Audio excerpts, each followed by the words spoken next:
Bismillahirrahmanirrahim. Well, dear students, Assalamu alaikum. How are you all? Hoping all of you are fine, and at the same time you are availing this opportunity of getting benefit out of the online classes which we have arranged to facilitate you so that you could continue your further studies with zeal and zest. So beta, keep on revising your lesson each day, keep on working hard, and keep on availing this opportunity so that you would be in a position at the end of the day to have better grip over your subjects. जी बेटा, हमने अपने previous lesson की थोड़ी सी बात करते हैं. हमने translation के हवाले से बात की थी. Translation is one of the important question of your paper. The translation of an unseen paragraph that is to be converted, that is to be translated into English language, from Urdu into English language. ठीक है बेटा, इसके लिए छोटी छोटी बातें जो है, टिप्स जो थी वो आपके साथ शेयर हुई थी. छोटी छोटी बातें आपके साथ इस तरह से शेयर की गई थी कि आप इस क्वेश्चन की अफादियत को समझ सको और इस क्वेश्चन को किस तरह हम स्किलफुली और एक्सेलेंटली इसको हैंडल कर सकते हैं, इसको सॉल्व कर सकते हैं. बेटा, अगर आप बेस्ट ट्रांसलेशन करते हो तो उसके आपको पता है कि बड़े अच्छे मार्क्स आपको मिल सकते हैं. अगर आपका सेंटेंस स्ट्रक्चर उम्दा है, आपकी वोकैबुलरी ग्रिप है, इसके अलावा आप जो रूल्स हैं इंग्लिश के वो फॉलो करते हो, तो आप अच्छे नंबर जो हैं इस क्वेश्चन में आराम से ले सकते हो. ठीक है बेटे. इसके अलावा एक अहम चीज़, आप ग्रामर में इडियम्स भी कर रहे हो. बेटा, इडियम्स, इडियोमेटिक फ्रेजेस जो हैं, फ्रेजल वर्ब्स जो हैं, जब आप उसको याद कर लोगे, जब उसके मीनिंग आपके जहन में बैठ जाएंगे, तो उससे आपको ये बहुत बड़ा फ़ायदा होगा कि आप जब इंग्लिश, अगर आपकी उर्दू पैसेज है उसमें कुछ फ्रेजेस भी आ गए हैं, उसमें कुछ प्रोवर्ब्स भी आ गए हैं, तो आप आसानी से उनका कन्वर्जन कर सकोगे, आसानी से उन्हें ट्रांसलेट कर सकोगे उम्दा लैंग्वेज में. ठीक है, फिगरेटिव लैंग्वेज में, मेटाफोरिकल लैंग्वेज में आप उसको ट्रांसलेट कर सकोगे, तो वो आपके लिए ज़्यादा वेटी हो जाएगा आपका पैसेज, और अच्छे नंबर आपके लिए आ जाएंगे. बेटी, हम लोग बात करते हैं टेंस की, और मैंने आपको टेंसेस के बारे में बताया और उसको एलेबोरेट किया गया कि how each tense is further divided into 4 sub tenses. तो सब टेंसेस की बात हम कर रहे थे, वो भी लिखे गए. आज थोड़ा सा गो थ्रू कर लेते हैं प्रेजेंट इंडेफिनिट को, कि प्रेजेंट इंडेफिनिट का एक्टिव वॉइस देखते हैं और इसका पैसिव वॉइस देखते हैं. तो यहाँ मैं लिख देती हूँ present indefinite tense. Present indefinite tense क्या है जो प्रेजेंट इंडेफिनिट टेंस? हम यहाँ लिखते हैं it shows constant practice, constant practice, routine activity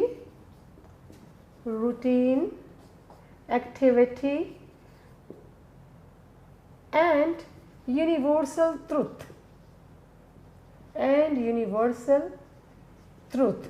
ठीक है बेटे.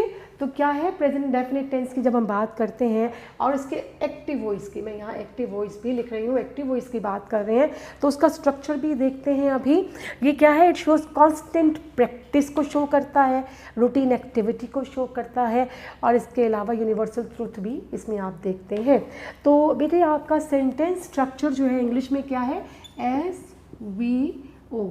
और हम बात कर रहे हैं अभी एक्टिव वॉइस की. इसका पैसिव वॉइस भी साथ ही हम सॉल्व करेंगे, साथ ही उसको सीखेंगे. तो बेटी, आपने इसमें इसका जो फॉर्मूला है, इसका जो स्ट्रक्चर है वो क्या होगा? इसमें आपने करना है subject plus first form of the verb, फिर एस, फर्स्ट फॉर्म के साथ एस या ES का इजाफा भी होगा. वो किस सूरत में होगा ये अभी बात कर लेते हैं. फिर इसके बाद आपने subject, first form of the verb, S या ES जो है वो वर्ब के साथ किस सूरत में लगाया जाएगा. फिर इसके साथ आपके पास आ जाता है ऑब्जेक्ट. तो चेंज कहाँ आ रहा है? सब्जेक्ट और ऑब्जेक्ट अपनी जगह रहेंगे, चेंज यहाँ आ रहा है. अच्छा, एक बड़े मज़े की बात है कि आप बचपन से पढ़ते आ रहे हो कि कुछ टेंसेस जो होते हैं उनके एंड में पर्टिकुलर वर्ड्स आते हैं जिससे आपको पहचान हो जाती है कि ये कौन सा वाला टेंस होगा. जैसे आमतौर पे कहा जाता है प्रेजेंट इंडेफिनिट टेंस जो है उसके एंड में ता है, ती है, आते हैं वगैरह आते हैं। तो जब ये सेंटेंस के आखिर में लफ्ज़ मौजूद है तो आपको पता चल जाता है कि ये आराम से आप ट्रेस करते हो कि ये प्रेजेंट इंडेफिनिट टेंस है। और मैंने लिख दिया कि कांस्टेंट प्रैक्टिस, रूटीन एक्टिविटी और यूनिवर्सल ट्रुथ को भी इंडिकेट करते हैं। ठीक है जी।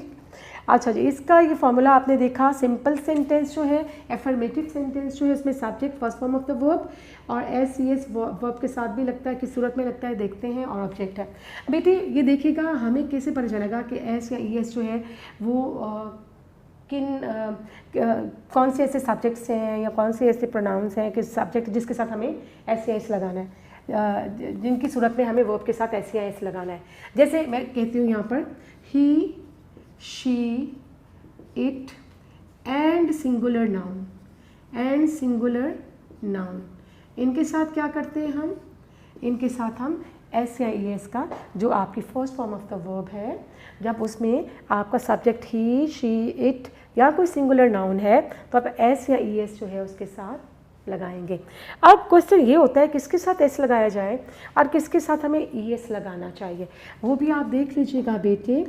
वो तमाम ऐसे वर्ब्स जो कि x, S s double s, S h, x, c h, 1 2 3 4 5 जी बेटे, वो तमाम ऐसे वर्ब्स जिनके एंड में ये लेटर्स आते हैं, एक्स, यहाँ ओ लिखती हूँ मैं, O, X, S S, S H, O, C H आता है, तो ऐसे तमाम वर्ब्स जिनके एंड में ये वर्ड्स आते हैं उनके साथ आप क्या लगाते हो, ई एस। ई एस उस वर्ब के एंड में आ जाएगा।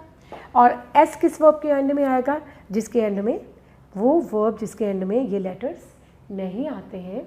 तो आप आराम से ट्रेस कर सकते हो कि ये लेटर्स जो है जहन नशीन कर लीजिए कि जिनके एंड में नहीं आते वर्ब्स के, उनके साथ आपने क्या करना है जनाब, उनके साथ आपने एस लगाना है, और जिनके एंड में ये आते हैं उनके साथ ई एस लगाना है। ठीक है, जैसे ग्लास है, ग्लासेस हम करते हैं, ग्लास के साथ हम उसका प्लूरल बनाते हुए ट्रिपल एस नहीं लगाते। ठीक है ना बेटे, तो छोटी छोटी चीज़ें जो याद रखने वाली है। फिर आपने वो कौन से ऐसे कौन से सब्जेक्ट्स हैं, कौन से ऐसे प्रोनाउंस हैं, कौन से ऐसा सब्जेक्ट है जिसके साथ आपने, कौन से ऐसा सब्जेक्ट होगा जिसके साथ आपने फर्स्ट फॉर्म के साथ एस या एस नहीं लगाना, सिर्फ फर्स्ट फॉर्म में लगानी है। तो वो कौन कौन सी हो सकते हैं बेटा, जैसे मैं यहाँ आपको लिख के देती हूँ, आई, यू, वी, दे, और इसके साथ क्या है, प्लूरल नाउन। तो इनसे ये सब्जेक्ट जो है इनके साथ आप एस या ई एस जो है इस्तेमाल नहीं करते हैं, ये as it is first form of the verb आ जाएगी। समझ गए बेटे आप। अब आपने इसी का जब नेगेटिव बनाना है, जब हम इंडेफिनिट में नेगेटिव बना रहे हैं तो इस फॉर्मूले को सामने रखिएगा, सब्जेक्ट प्लस, और नेगेटिव और इंट्रोगेटिव के लिए आपको हेल्पिंग वर्ब रिक्वायर्ड होंगे, तो वो क्या क्या होंगे, डू और डज, और फिर इसके साथ नॉट आ जाएगा और plus first form of the verb, first form. अब चूँकि अब यहाँ पर आपने फर्स्ट फॉर्म के साथ एस या एस बिल्कुल भी नहीं लगाना, ये सिंपल फर्स्ट फॉर्म होगी, first form of the verb, फिर इसके साथ आप लगाएंगे ऑब्जेक्ट, आपका ऑब्जेक्ट आ जाएगा। ठीक है बेटे। इसी तरह से जब आप इसका इंट्रोगेटिव बनाते हो तो उसमें आपको क्या करना है, ऑटोमेटिकली डू और डज जो है वो सेंटेंस के स्टार्ट में, फिर सब्जेक्ट, फिर फर्स्ट फॉर्म, और फिर आपने उसके बाद फर्स्ट फॉर्म ऑफ वर्ब आएगी, फिर उसके बाद आपने ऑब्जेक्ट लगा देना है, और क्वेश्चन मार्क लाजमी। क्वेश्चन मार्क अगर आप नहीं लगाते हो तो उसका भी नंबर कट जाता है, आपका हाफ नंबर बाज़ दफ़ा कट जाता है बेटे। ये देखिएगा, अब इसी को आपने, एक तो नेगेटिव सेंटेंस हो गया, एक सिंपल सेंटेंस हो गया, एक इंट्रोगेटिव हो गया, एक डबल क्वेश्चन स्टेटमेंट होती है। ये तो सिंगल क्वेश्चन वर्ड है, डू और डज सिंगल क्वेश्चन वर्ड है।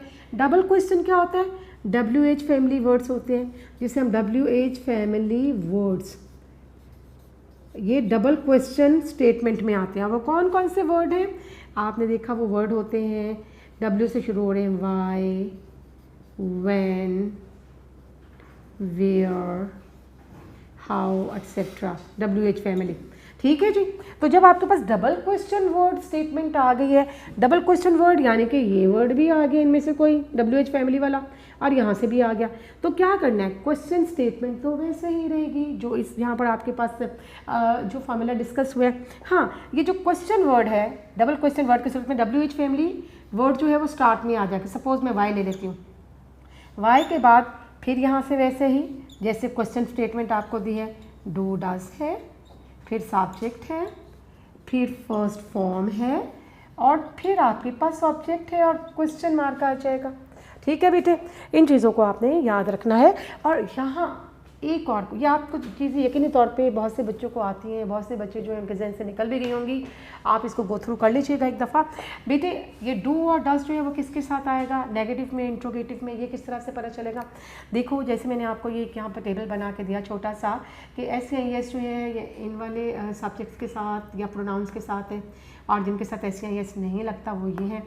तो बेटा डू जो है वो इस कैटेगरी में आएंगे, आई, यू, वी, दे और प्लूरल नाउन के साथ आप डू इस्तेमाल करेंगे और he, she, it and singular noun के साथ आप क्या करेंगे, डज इस्तेमाल करेंगे। कब, जब आप नेगेटिव बना रहे हो और जब आप इंट्रोगेटिव बना रहे हो। ठीक है बेटे, ये आपका इंडेफिनिट टेंस हो गया। एक दफ़ा फिर देख लीजिएगा, it shows constant practice, routine activity and universal truth. और simple sentence, affirmative sentence, subject first form of the verb और वर्ब के साथ SCIS की सूरत में लगेगा, वो नीचे लिख दिया और ऑब्जेक्ट बना दिया इसका।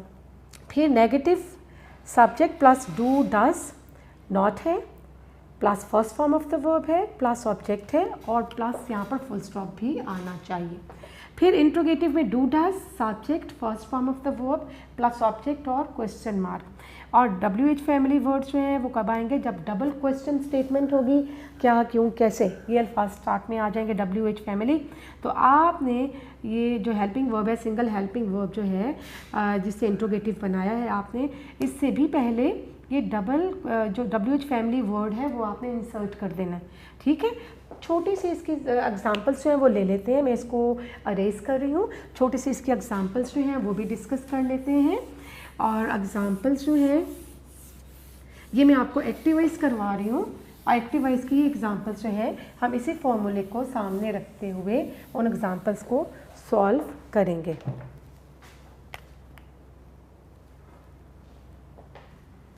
उर्दू लिख लेती हूँ, वो झूठ बोलता है, ता है इंडेफिनिट टेंस। फिर मैं देखती हूँ, मैं खाना खाता हूँ। ठीक है बेटे, वो झूठ बोलता है, झूठ बोलना क्या होगा, टू टेल अ लाई। तो हम कह सकते हैं कि ही टेल्स अ लाई। और tell first form of subject, verb और ये उसका अ लाई ऑब्जेक्ट। बेटे tell a lie, basically tell a lie का मतलब झूठ बोलना। और यहाँ देखिएगा कि हमने एस इस्तेमाल किया है क्योंकि मैंने बताया था ही, शी, इट और सिंगुलर नाउन के साथ आपने SCIS लगाना है। और ES की सूरत में था, वो आपको 5 वर्ड्स लेटर्स दिए थे, कुछ आपको एक छोटी सी टेबल दी थी कि उसको याद कर लीजिएगा, उनके साथ ES है। ठीक है, इसके बाद बेटे इसी का अगर हम नेगेटिव बनाते हैं तो नेगेटिव जुमला कैसे बनेगा, ही और ही जो है अपने साथ डज लेगा, ही डज नॉट, और फिर टेल के साथ SCIS नहीं लगेगा क्योंकि हमने यहाँ ES लगा दिया। He does not tell a lie. और इसका इंट्रोगेटिव बनाते हैं तो क्या आ जाएगा, does he tell a lie. और जब हम इसका डबल क्वेश्चन स्टेटमेंट बनाते हैं तो मैं कर सकती हूँ, why does he tell a lie, again question mark. ठीक हो गया बेटे। इसी तरह से ये आपने किसका किया, ये वो झूठ बोलता है कि he tells a lie, he doesn't tell a lie, और does he tell a lie, why does he tell a lie. इस तरह से है, मैं खाना खाता हूँ तो क्या आएगा, आई ईट फूड। और आई, यू, दे, वी। और प्लूरल नाउन्स के साथ हमने देखा था कि आपने ऐसे यस जो है वर्ब के साथ इंसर्ट नहीं करना है, तो लिहाजा मैंने आई ईट्स नहीं लिखा क्योंकि वो तो गलत हो जाएगा। तो आई और फर्स्ट फॉर्म आई ईट फूड, और इसी का नेगेटिव बनाएंगे तो आई जो है वो अपने साथ चूँकि ऐसे यस नहीं लेता है तो लिहाजा यहाँ पर डज भी नहीं लेगा, डू लेगा।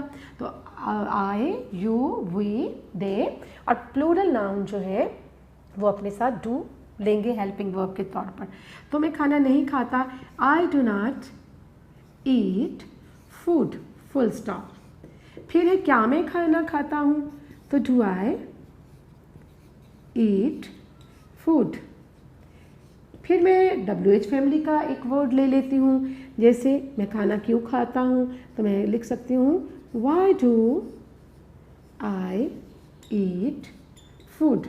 बेटे एक और बड़ी अहम बात है जो मैंने अक्सर देखा है बच्चे गलती कर जाते हैं, और मैं उसे मेजर मिस्टेक ही कहती हूँ कि बच्चे जब डबल क्वेश्चन वर्ड आ जाता है तो WH फैमिली वर्ड यहाँ लिखते हैं स्टार्ट में, उसके फ़ौरन बाद सब्जेक्ट लिखते हैं और वो समझते हैं ये करेक्ट सेंटेंस है। करेक्ट सेंटेंस वो इस तरह बनाते हैं why I do eat food. नहीं बेटे गलत है, क्योंकि क्वेश्चन वर्ड जो है बहरहाल दोनों क्वेश्चन वर्ड जो है वो बाहर आएंगे और फिर ही वो क्वेश्चन स्टेटमेंट बनेगी, और रेस्ट ऑफ द सेंटेंस जो है वो फिर आपको आगे लेकर चलना है। ठीक है बेटे, आपने देख लिया दो एग्जाम्पल्स जो है, मैं यहाँ एग्जाम्पल्स में लिख देती हूँ। ये आपने किसकी एग्जाम्पल्स लिखी है, प्रेजेंट इंडेफिनिट टेंस, और प्रेजेंट इंडेफिनिट में हमने किया एक्टिव वॉइस। अब थोड़ा सा हम पैसिव वॉइस की तरफ आते हैं, इसको मैं रेज करती हूँ और आपको पैसिव वॉइस जो है उसके हवाले से लिख के देती हूँ कि उसका फार्मूला जो है वो क्या होगा। पैसिव वॉइस की स्टेटमेंट तो यही रहेगी कि it shows constant practice and routine activity और यूनिवर्सल ट्रुथ, लेकिन उर्दू की भी पहचान ऐसे ही रहेगी जैसे मैंने आपको बताया कि जुमले के आखिर में ता है, ती है और ते हैं वगैरह आते हैं। हाँ, इंग्लिश में कन्वर्जन जब आप इसका करते हैं तो अब इसका स्ट्रक्चर जो है वो थोड़ा सा फार्मूला चेंज हो जाएगा, और उसको आपने किस तरह से करना है सॉल्व। इसमें आप सबसे पहले देखिए, चूँकि इसमें सब्जेक्ट जो है वो मिसिंग होता है। जी बेटा, बात हो रही है प्रेजेंट इंडेफिनिट टेंस का, हमने एक्टिव वॉइस किया, प्रेजेंट इंडेफिनिट का पैसिव वॉइस करते हैं। पैसिव वॉइस में क्या है बेटा, अभी आपसे बात हुई थी कि एंड उर्दू के जो जुमलों के आखिर में ता है, ती है, ते हैं वगैरह आते हैं, और इंग्लिश की जो आपको इसकी डेफिनेशन दे दी कि it shows constant routine, constant practice और routine activity, and similarly it shows universal truth. तो बेटा देखते हैं कि इसके पैसिव वॉइस में क्या हो जाता है। पैसिव वॉइस में आपको ये कहा था कि अक्सर फाइल जो है सब्जेक्ट जो है वो मौजूद नहीं होता है, सब्जेक्ट मौजूद नहीं होता है, तो उसका फार्मूला कुछ इस तरह से लगता है, object plus helping verb plus third form of the verb plus by plus S. और चूँकि अक्सर फ़िक्रों में बेटे आपको बताया कि ट्रांसलेशन के फ़िक्रों में सब्जेक्ट मौजूद नहीं होता है, वो तो जब हम ग्रामर का एक पर्टिकुलर टॉपिक करते हैं एक्टिव वॉइस पैसिव वॉइस, तो जुमले वो सिलेक्ट होते हैं जो कि ट्रांजिटिव हैं, जिसमें सब्जेक्ट भी है, जिसमें ऑब्जेक्ट भी है। तो हम क्या करते हैं बेटे, ऑब्जेक्ट है और हेल्पिंग वर्ब इसके होंगे इज़, एम, आर, और इसमें third form of the verb इस्तेमाल होगी। और अगर इसमें सब्जेक्ट है तो क्या होगा, जुमला तो आपका ऑब्जेक्ट से ही स्टार्ट होगा, और आप देखते हैं ना जब आपने एक्टिव वॉइस पैसिव वॉइस किया था कि ऑब्जेक्ट सब्जेक्ट बन जाता है, सब्जेक्ट ऑब्जेक्ट में चला जाता है। तो यहाँ पर अगर तो इसमें मौजूद है तो बाय, और ये एस जो है, ये एस जो है इसका ऑब्जेक्टिव केस आ जाएगा, यानी जो सब्जेक्ट यहाँ आ जाएगा ना उसका ऑब्जेक्टिव केस यहाँ पर लगाएंगे। ठीक है जी, लेकिन आपकी ट्रांसलेशन में मोस्टली सब्जेक्ट मौजूद नहीं होता, ऑब्जेक्ट है, हेल्पिंग वर्ब है, third form of the verb है, रेस्ट ऑफ द सेंटेंस है। तो हम इसके थोड़े से जुमले जो है प्रैक्टिस करते हैं। इसमें ये भी देख लें कि इसका नेगेटिव कैसे बनेगा, object plus helping verb plus not plus third form of the verb है, और प्लस ये आपने क्या किया था, आपने बाय प्लस सब्जेक्ट। जी बेटे, इसी को जब आप, ये आपका नेगेटिव हो गया, इसी को जब आप इंट्रोगेटिव में करते हैं तो आपका helping verb is am are जो है, हेल्पिंग वर्ब है, ये बाहर आ गया, ऑब्जेक्ट आ गया, थर्ड फॉर्म आ गई, third form of the verb, remaining sentence या फिर अगर बाय है बाय प्लस सब्जेक्ट और इनका ऑब्जेक्टिव, इस एस का ऑब्जेक्टिव केस आएगा। यानी अगर सब्जेक्ट जो है वो शी है तो वो हर हो जाएगा, ही है सब्जेक्ट तो वो हिज हो जाए, हिम हो जाएगा। ठीक है बेटे। अच्छा, इसी का इंट्रोगेटिव बनाएंगे तो ऑटोमेटिकली आपने ये इंट्रोगेटिव में कर लिया। अगर डबल क्वेश्चन वर्ड बनाते हैं तो WH फैमिली वर्ड जो है, WH फैमिली वर्ड जो है वो यहाँ पर आ जाएगा और उसके बाद आपने helping verb, object, third form उसी तरह से, और रिमेनिंग सेंटेंस जो है third form of the verb और बाय और प्लस बाय और एस, और एस का objective case, objective case, objective case, objective case. ठीक है बेटे, इसे इस तरह से आप लोग देखेंगे। इसके बाद नेक्स्ट देखते हैं प्यारे बच्चों कि इसकी थोड़ी सी हम लोग सेंटेंसेस जो हैं, बस इसमें आपको क्या चीज़ नज़र आई, आपने उसमें एक्टिव वॉइस में subject first form of the verb उसमें ऐसे यस लगाया था, किस सूरत में ये भी पता चल गया था आपको, और उसमें ऑब्जेक्ट आ गया था। अब इसमें क्या है, ऑब्जेक्ट है, ऑब्जेक्ट से स्टार्ट होगा आपका जुमला, ऑब्जेक्ट से क्योंकि पैसिव वॉइस है, फिर helping verb is am are है, third form of the verb है, और रिमेनिंग सेंटेंस है, और अगर इसमें सब्जेक्ट भी मौजूद है, सब्जेक्ट मौजूद था जुमले में तो वो बाय और एस इस तरह एंड में आ जाएंगे, और वो जो एस होगा सब्जेक्ट वो ऑब्जेक्टिव केस में चला जाएगा। बेटे अब इसकी थोड़ी सी हम लोग उर्दू की कुछ सेंटेंस में आपके साथ शेयर करती हूँ ताकि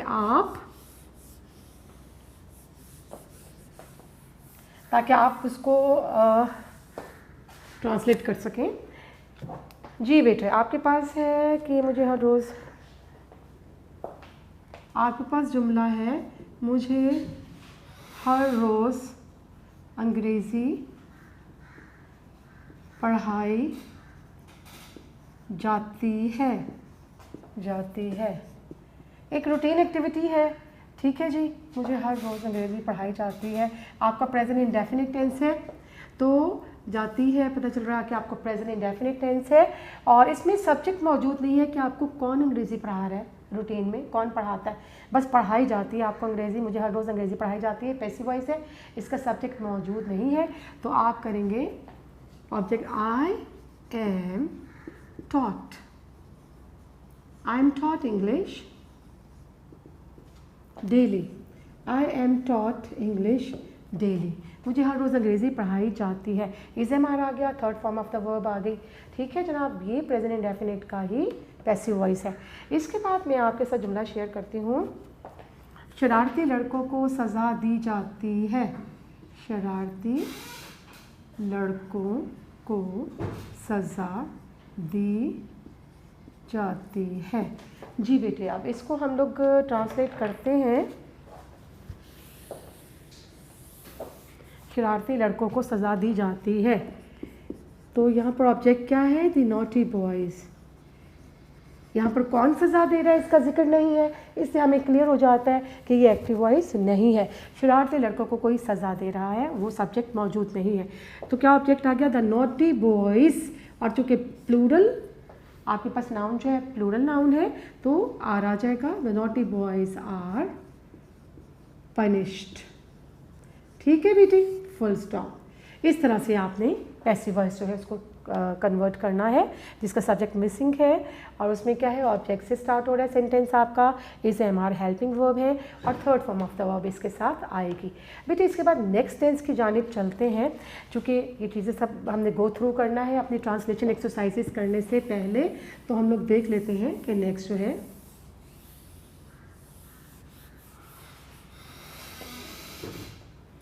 नेक्स्ट बेटा है आपके पास नेक्स्ट टेंस है प्रेजेंट कॉन्टिन्यूस से, present continuous tense,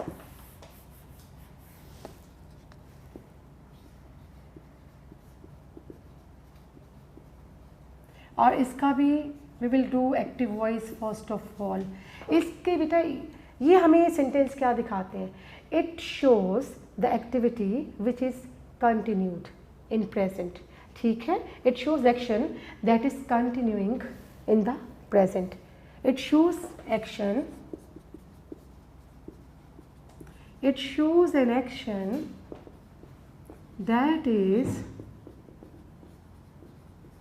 continuing in the present. It shows a progressive action, a progressive something going on, progressive action. तो बेटे आपके पास क्या आ गया कि आपका प्रेजेंट कॉन्टिन्यूस टेंस है, एक्टिव वॉइस है. It shows an action that is continuing in the present. It shows a progressive action. और इसका फॉर्मूला क्या होगा? सिंपल हम सेंटेंस कैसे बनाएंगे? आपके पास है SVO, ये आपका बेसिक स्ट्रक्चर है, सेंटेंस स्ट्रक्चर है. तो हमें कैसे करना है इसे? सब्जेक्ट प्लस हेल्पिंग वर्ब इसमें आएगा. और हेल्पिंग वर्ब क्या है? Is, am, are. और plus first form of the verb, first form of the verb है, और प्लस ING एंड ऑब्जेक्ट. जी बेटे, ये आपने इसका स्ट्रक्चर देखा. ये अफर्मेटिव सिंपल सेंटेंस के लिए है. और जब आप इसी का नेगेटिव बनाएंगे तो सब्जेक्ट आ जाएगा और इज, एम, आर के फ़ौरन बाद आपने नॉट लिखना है. और फिर इसके बाद again first form of verb है, और इसके बाद ING है. और चूँकि प्रोग्रेसिव एक्शन है तो आप देखते हैं कि उर्दू में भी एक पहचान याद रखिएगा कि एक्टिव वॉइस है या पैसिव वॉइस है. उर्दू सेंटेंसेस के आखिर में रहा है, रही है और रहे हैं वगैरह आपके पास वर्ड्स आते हैं. तो बेटे यहाँ पर इंट्रोगेटिव बनाएंगे तो automatically is, am, are start में आ जाएंगे, प्लस सब्जेक्ट है. फिर इसके बाद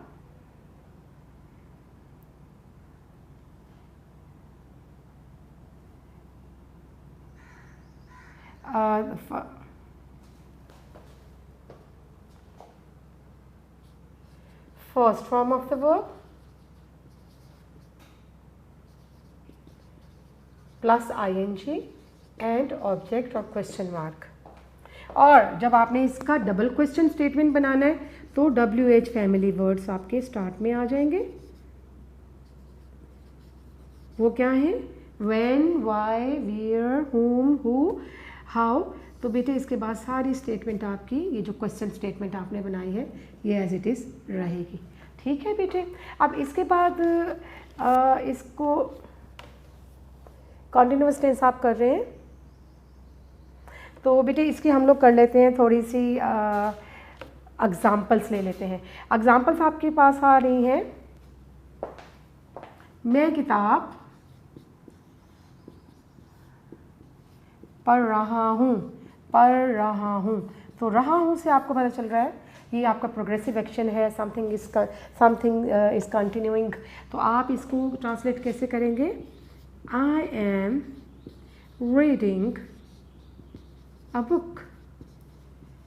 मैं किताब पढ़ रहा हूँ. अब इसी को आप नेगेटिव करते हैं तो क्या बन जाएगा? I am not reading, I am not reading a book.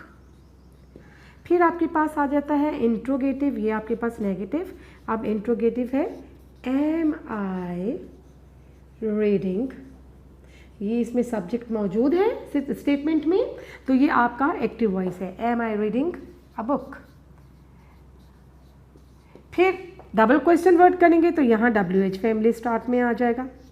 WH family और उसके फ़ौरन बाद आपने क्या करना है? Why am I reading a book. समझ में आ गया बेटे? फिर हम देखते हैं वो कहाँ जा रही है. एक और इस सेंटेंस जो है यहाँ लिख लेते हैं. सेंटेंस आपका active voice present continuous tense. वो कहाँ जा रही है. ठीक है बेटा. तो ये देखिए बेटे इसमें आपको क्या नज़र आ रहा है? ये ऐसा सेंटेंस है जिसमें आपके पास WH फैमिली वर्ड भी आ गया. ठीक है. इंट्रोगेटिव स्टेटमेंट है. और अगर कहते हैं वो जा रही है तो शी इज़ गोइंग. ठीक है. She going somewhere. वो कहाँ जा रही है ये मैंने आपको डबल क्वेश्चन स्टेटमेंट के साथ एक फिर जुमला बताना चाहा है. तो वेयर इज़ शी गोइंग. ठीक है बेटा, ये इसलिए जुमला आपको करवाया गया है ताकि आपको दोबारा से समझ में आ जाए कि जब आप WH फैमिली वर्ड इस्तेमाल करते हो और उसके साथ आपके पास हेल्पिंग वर्ब है तो वो बेटे आप दोनों वर्ड जो है क्वेश्चन वर्ड जुमले के बाहर निकालेंगे। ठीक है, ये आपका कॉन्टिन्यूअस टेंस हुआ और इसमें आपने कौन सा किया, एक्टिव वॉइस किया है। इसका पैसिव वॉइस कर लेते हैं बेटे। पैसिव वॉइस में देखते हैं कि इसमें क्या होगा। देखिए एक्टिव वॉइस में आपने किया, सब्जेक्ट है, helping verb is am are है, first form of the verb ING और ऑब्जेक्ट है, और इसी के नेगेटिव में हेल्पिंग वर्ब के बाद नॉट आ गया। जब इंट्रोगेटिव बनाया तो आपके क्वेश्चन वर्ड बाहर आ गए, आपका हेल्पिंग वर्ब बाहर आ गया।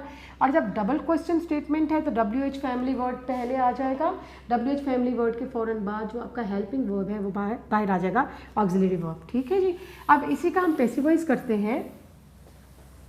आपने इंडेफिनिट टेंस जो है उसको रिवाइज किया आज, इसी का हम लोग पैसिव वॉइस कर लेते हैं। और पैसिव वॉइस जो है, पैसिव वॉइस में यहाँ पर पी तो मैं लिख देती हूँ, लेकिन इसकी डेफिनेशन यही रहेगी उर्दू में भी इंग्लिश में भी। क्या डेफिनेशन रहेगी बेटे कि it shows an action that is continuing in the present and it shows a progressive action. अब इसका पैसिव वॉइस में आप क्या करते हो बेटे, सिंपल सेंटेंस जब आप बनाते हो, एफर्मेटिव सेंटेंस बनाते हो तो आपने, चूँकि आपके पैसिव वॉइस में सब्जेक्ट मिसिंग होता है मोस्टली, तो आप ज़ाहिर ऑब्जेक्ट से इसको स्टार्ट करते हो। ऑब्जेक्ट मौजूद है, ऑब्जेक्ट है प्लीज़, इसके शुरू में ऑब्जेक्ट है, इसके बाद हेल्पिंग वर्ब होगा, is am are helping verb है, फिर इसके बाद एक और हेल्पिंग वर्ब है और वो है बीइंग, फिर इसमें third form of the verb है, third form of the verb. इसके बाद बेटे आपके पास क्या आ जाता है, आपके पास अगर तो इसमें जैसे आप एक्टिव वॉइस पैसिव वॉइस करते हो और सब्जेक्ट कन्वर्ट हो जाता है ऑब्जेक्ट में, ऑब्जेक्ट आ जाता है सब्जेक्ट की जगह पर, तो अगर इसमें सब्जेक्ट मौजूद होगा तो आपने ऑटोमेटिकली प्लस बाय और प्लस सब्जेक्ट, और सब्जेक्ट का भी ऑब्जेक्टिव केस। ठीक है जी, और अगर इसमें सब्जेक्ट मौजूद नहीं था तो फिर object is am are being third form of the verb और रिमेनिंग सेंटेंस आपके पास आ जाएगा। अब इसी का नेगेटिव बनाते हैं तो ऑब्जेक्ट है इज एम आर ऐसे रहेगा और इसके फ़ौरन बाद नॉट आ जाएगा, फिर सेकंड हेल्पिंग वर्ब बीइंग आएगा, बीइंग और इसके बाद थर्ड फॉर्म ऑफ वर्ब, फिर उसी तरह से अगर ये मौजूद है आपके पास ऑब्जेक्टिव केस किसका, अगर इसमें ऑब्जेक्ट और सब्जेक्ट दोनों मौजूद थे। पैसिव वॉइस आपने करना किससे स्टार्ट है, ऑब्जेक्ट से स्टार्ट करना है। Object is am are not being third form of the verb, फिर अगर उसमें सब्जेक्ट था तो बाय और एस, और वो जो सब्जेक्ट है उसका भी ऑब्जेक्टिव केस। अदरवाइज क्या करेंगे आप, remaining sentence third form of the verb के बाद।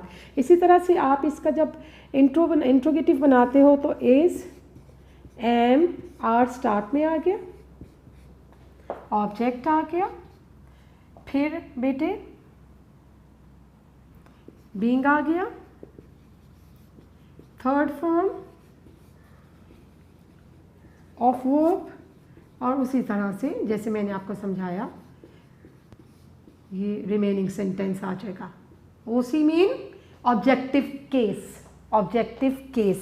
बेटे इसी तरह WH फैमिली के साथ अगर स्टेटमेंट आती है क्या, क्यों, कैसे, कहाँ, जैसे इस तरह के वर्ड आ जाते हैं आपके पास, तो आपने सूरत में WH फैमिली वर्ड्स स्टार्ट में इस हेल्पिंग वर्ब से भी पहले स्टार्ट में वो वर्ड इंसर्ट करना है, क्वेश्चन वर्ड दोनों स्टार्ट में आ जाएंगे। इसकी थोड़ी सी जो है हम लोग कर लेते हैं एग्जाम्पल्स। जी बेटे हम देखते हैं, कमरों को सफ़ेदी की जा रही है,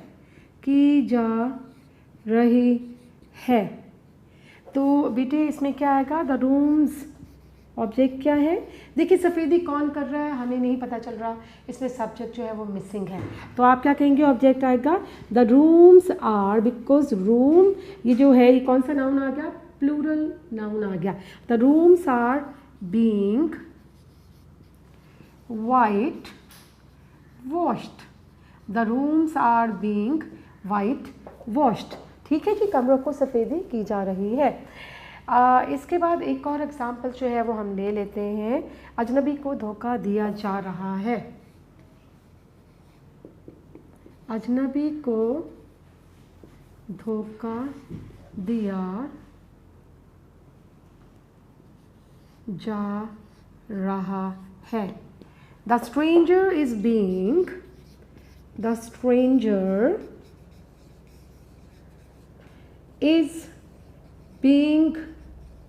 deceived. The stranger is being deceived. तो बेटे इसमें आपको क्या फ़र्क नज़र आया? एक्टिव वॉइस में is am are first form I N G, is am are first form I N G, और यहाँ पर क्या है? ऑब्जेक्ट है, इज एम आर तो है, उनके साथ एक और हेल्पिंग वर्ब आपके पास आ गया बीइंग, और फिर उसके बाद आपके पास क्या चीज़ आ रही है? उसके बाद आप third form of the verb जो है वो इस्तेमाल कर रहे हो। ठीक है, जैसे मैं आपको एक और जुमला कहती हूँ कि मुझे जुर्माना किया जा रहा है, हम यहाँ लिख लेते हैं कि मुझे जुर्माना किया जा रहा है, तो क्या आएगा? I am being find. ठीक है बेटे, क्योंकि इसमें भी देखें आपका सब्जेक्ट मिसिंग है कि मुझे जुर्माना किया जा रहा है, लेकिन जुर्माना आपको कौन कर रहा है उसका जिक्र इसमें मौजूद नहीं है। तो इसलिए आप क्या कहेंगे? इसमें जब सब्जेक्ट मौजूद नहीं है तो पैसिव वॉइस है, रहा है भी नज़र आ गया, तो प्रोग्रेसिव एक्शन है, कॉन्टीन्यूस है, कॉन्टीन्यूस टेंस है, तो आप इसकी इंग्लिश लिखोगे आई एम बीइंग फाइंड, यानी इज एम आर उसके साथ बीइंग है और third form of the verb है। ये बेटे आज आपने दो टेंस जो है वो कंप्लीट किए हैं। एक आपने पढ़ा present indefinite tense with active passive, और इसी तरह से हमने पढ़ा प्रेजेंट कॉन्टीन्यूस टेंस, और ये भी विद एक्टिव पैसिव पढ़ा है। एक्टिव पैसिव पढ़ने से ये फ़ायदा हो गया कि आपने ये देखा कि इनकी जो इनको डिफ़ाइन किया गया है, इनकी जो एक्सप्लेनेशन दी गई है बेटे उर्दू में या इंग्लिश में, वो तो सेम है, लेकिन आपने पहचान कैसे करनी है कि उसमें सब्जेक्ट जो है वो मौजूद नहीं है, ऑब्जेक्ट जो है उसको फोकस किया जा रहा है, तो लिहाजा आपके पैसिव वॉइस जो है उसको कैसे डील करना है, एक्टिव को कैसे डील करना है, इसको सही तरह से आपने समझ लेना है। ठीक है बेटे, अभी इस तरह से है कि नेक्स्ट लेक्चर में इंशाल्लाह मेरी कोशिश ये है कि आपको हम थोड़ा सा ग्रामर वर्क कंटिन्यू रखेंगे, और ग्रामर वर्क में अभी जो प्रेजेंट डेफिनेट के रिमेनिंग दो टेंस हैं, परफेक्ट टेंस है, परफेक्ट कॉन्टीन्यूस टेंस है, ये दोनों टेंसेज हम करेंगे, और थोड़े से इडियम्स जो हैं उनको भी आगे लेके चलेंगे कि इडियम्स हमने कहाँ तक किए हैं, क्योंकि मैं चाह रही हूँ कि थोड़ी सी ग्रामर जो है आपको करवा दी जाए, फिर उसके बाद जो है हम टेक्स्ट की तरफ लौटते हैं, तो अभी टेक्स्ट में थोड़ा सा गैप डालेंगे और ग्रामर वर्क की तरफ चलेंगे। ठीक है बेटा, here comes an end to our today's lecture, and before we end, a short message of the day, I would like to share something with you people. Beta, that is all about optimism. Optimism, basically it is optimism is a Latin word which has come basically from Latin, and the word in Latin is optimus, and optimus mean the best. It means that an optimistic person, a person who remains hopeful, a person who is in a habit of looking at the brighter aspects of the things, he finds out the ready or the best solutions in all the situations. He never gets disheartened, he never loses hope, rather he finds a ray of hope in all the things.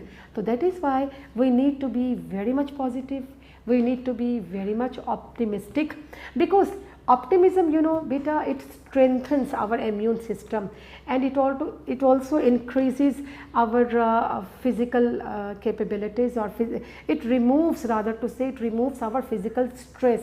So that is why again I would recommend that all of us need to be optimistic, and we should be ever hopeful whatever the situation is faced by us. ठीक है बेटा, अपना बहुत ज़्यादा ख्याल रखिएगा, और keep on revising, keep on practising all the things which are being taught to you, which are being shared with you through this lectures. ठीक है, अपना बहुत ज़्यादा ख्याल रखिएगा। Thank you very much. अल्लाह हाफिज़ बेटे।